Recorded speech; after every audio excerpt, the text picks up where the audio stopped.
5-5 ang pasok neto. 5-5-5 ang rotation niya. Tingnan natin kung madadala niya ngayon dito sa senior. Samantala, Escobedo. It's a wild shot, no? Sa first attack nila. And we can see right away yung bilis ng opensa ng Colegio de San Juan de Letran. Montecillo with a triple. Nakikita naman natin, sa buhok pa lang, alam na natin kung ano yung differences na dala ng different coaches, ano?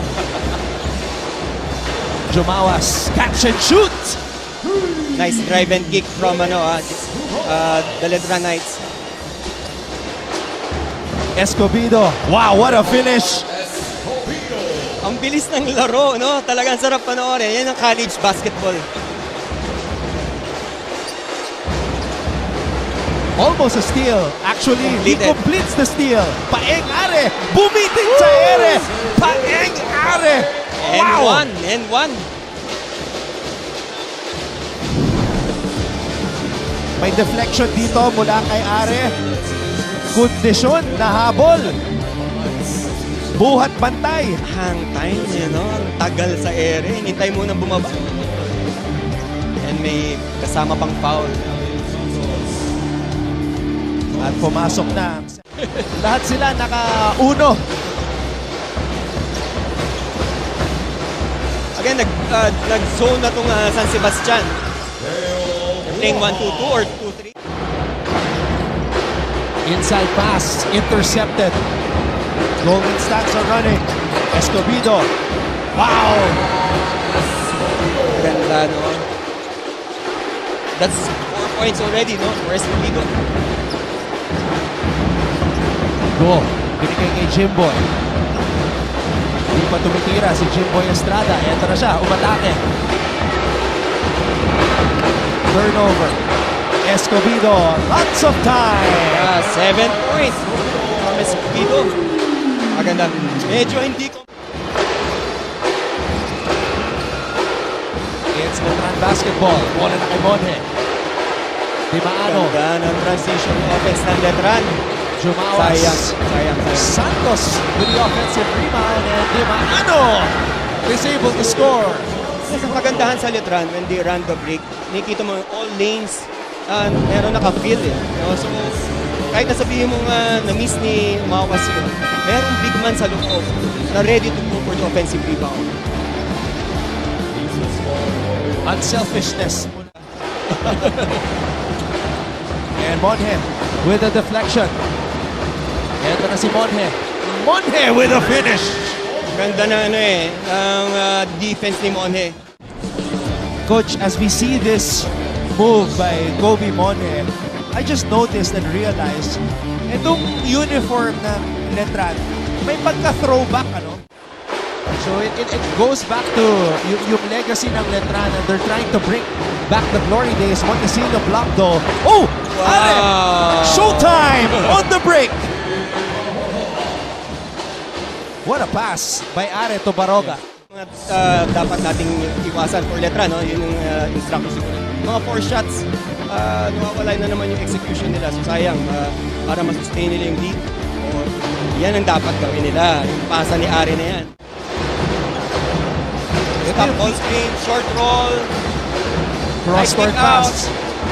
Estrada pumitin sa ere. Sabi ko oh. Jimboy Estrada, welcome to the NCAA. Doon diretso eh. Sayang. May content na sana. Are! Wow! Over the outstretched arms of Kevin Santos. This is what Coach Ralph Rivera was explaining. Paeng Are, reading the defense.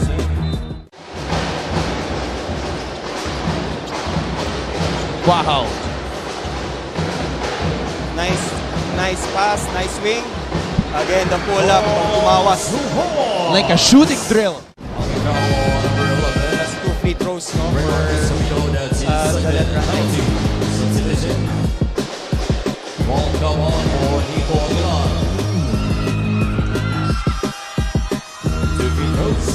Grabe. Yung green light na meron. Jumawas, catch and shoot. Automatic siya ron sa area na yon. Sayang, hindi pumasok. Estrada. Jumawas again. Automatic. Sayang. Jimboy. Fade away. In the paint. Angulo. Almost got it down though. Gabat on the move. Gabat. Bola na kay Jimboy. Tumonhe. Nice pass. Ang ganda na execution nila sa pass break doon. Paeng Are was pleading for that ball. That's only the third deadlock for the game. Wow. Tumonhe. Monhe with a finish plus the foul. Ang challenge kasi sa Letran, kailangan talaga umabot yung bola sa post. Ang baba ng inside points nila. Actually, lamang pa ang San Sebastian sa inside points. To think na Balik sa apat. Ang lamang ng mga Letranista. sa high post, zoom action. Are. Ang ganda ng pass. Wow. Minsan mapapanood mo na lang si Are sa ginagawa niya kasi nakafocus sa kanya yung defense. Pero sabi nga ni Are, hindi lang naman ako puro tira. Kaya ko rin sumut. Escobedo with a steal. Are with a rebound. Napulot pa ni Are ang bola. Inside pass. San Sebastian takes the lead. Kailangan talaga nila pumunto sa sa paint. Kailangan depensa na yan. At ito yung hinihingi ni Paeng yung bola. Extra pass doon si Raymart. And what a pass. Paeng Are shovel. They're playing zone right now. San Sebastian's playing zone right now. Estrada binigay kay Santos. Santos susubok sa labas. Kevin Santos for 3. Meron 3 points pala yun. It's the biggest lead now of the game for Letran. Monhe. And Monhe now improves his point total. Celebrico, Escobedo. Papalik sa ating laro. Look at the moves of Montesilio finding Kobe Monhe.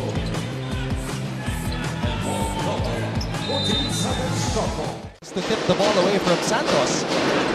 Are. Wow, Paeng Are, 22 points. 26 points for Paeng Are. Montesilio. Nice Wow. pass. Nice pass. Ganda.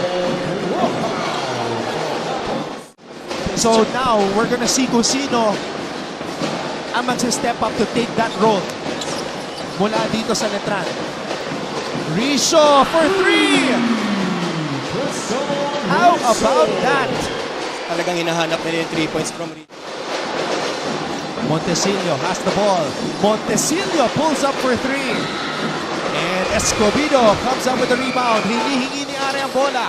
Inside pass, Celebrico. Oh! Burado! And once.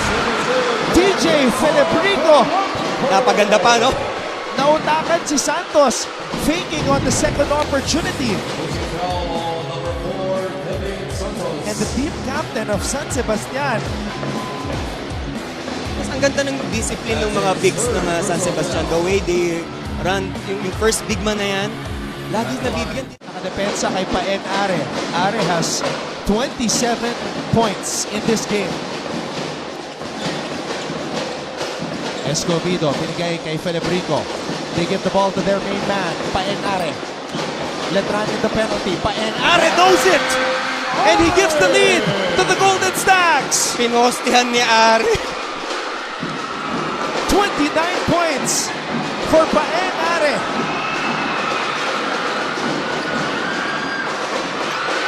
Estrada, no! Here comes Are. Are, inside Nice pass. pass. Celebrico! 3-point lead for San Sebastian.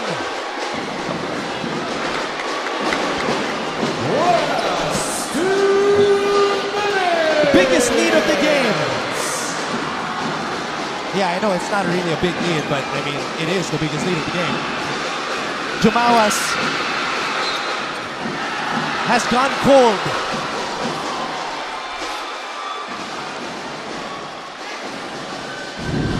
What a time for this burst of energy to come. Actually, ito yung question natin kanina eh. Kaya ba nila ma-maintain yung gasoline, no? Lalo na to sa last part ng game. Yung energy na binigay nila nung first and second, kumusus. Kailangan din mag-ingat ng Letran. They're in penalty. Rizo against Santos. Rizo with the finish! Rizo!